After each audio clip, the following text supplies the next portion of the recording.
আসসালামু আলাইকুম ভিউয়ার্স, আজকে আমি আপনাদের দেখাবো কী করে একটা ফেসবুক অ্যাকাউন্ট ডিলিট করতে হয়। ফেসবুক অ্যাকাউন্ট ডিলিট করার জন্য প্রথমেই আমাকে চলে যেতে হবে একটা ফেসবুক আইডিতে। দেখুন, আমি আমার ফেসবুক আইডিটা ওপেন করে নিয়েছি।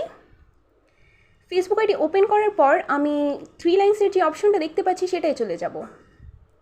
3 লাইন্সের অপশনে আসার পর এখন আমি সেটিংস অ্যান্ড প্রাইভেসি নামে যেটা দেখতে পাচ্ছি সেটাতে চলে যাব। এখন আমি সেটিংসে প্রবেশ করব। সেটিংসে আসার পর একটা ইন্টারফেস চলে এসেছে যেটাতে লেখা আছে পার্সোনাল ডিটেলস। এটাতে আমি ক্লিক করে দিব। পার্সোনাল ডিটেলসে ক্লিক করার পর এখানে আবার পার্সোনাল ডিটেলসে চলে যাব। দেখুন, এখানে 4 নম্বর একটা অপশন দেখা যাচ্ছে অ্যাকাউন্ট ওনারশিপ অ্যান্ড কন্ট্রোল। এটাতে আমি ক্লিক করব। এখন ডিঅ্যাক্টিভেশন আর ডিলিশন যে অপশনটা দেখতে পাচ্ছি সেটাই যাব। এখানে আমার আইডিটা শো করছে, আমি আমার আইডিতে ক্লিক করে দিলাম। এখানে দুটো অপশন দেখা যাচ্ছে, ডিঅ্যাক্টিভেট অর ডিলিট অ্যাকাউন্ট। এখন আমি যদি পার্মানেন্টভাবে ডিলিট করতে চাই তাহলে আমি ডিলিট অ্যাকাউন্টে যাব, আর যদি টেম্পোরারিভাবে ডিঅ্যাক্টিভেট করতে চাই তাহলে ডিঅ্যাক্টিভেট অ্যাকাউন্টে যাব। দেখুন, আমি এখন আপনাদের ডিঅ্যাক্টিভেট করে দেখাচ্ছি। তো ডিঅ্যাক্টিভেট অ্যাকাউন্ট করার জন্য আমি কন্টিনিউ দেব।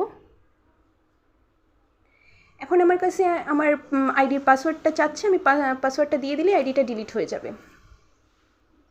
আর ডিলিট অ্যাকাউন্টে যাওয়ার জন্য আমরা কন্টিনিউ করব।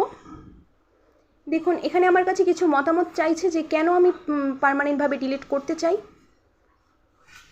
আমি এখানে ইচ্ছে মতো যে কোনো একটা দিতে পারি, তো আমি এটা স্কিপ করলাম, আমি কন্টিনিউ দিলাম। দেখুন, এখানে ডিঅ্যাক্টিভেট নামের যে অপশনটা আছে সেটাতে চলে যাব। এখন পাসওয়ার্ডটা দিয়ে দিলে পরেই আইডিটা ডিলিট হয়ে যাবে। আমার ভিডিওটা ভালো লেগে থাকলে অবশ্যই একটা লাইক দিয়ে দেবেন, আর যারা সাবস্ক্রাইব করেনি তারা সাবস্ক্রাইব করে ফেলবেন, আর পাশে থাকা বেল আইকনটি বাজিয়ে দেবেন। Thank you.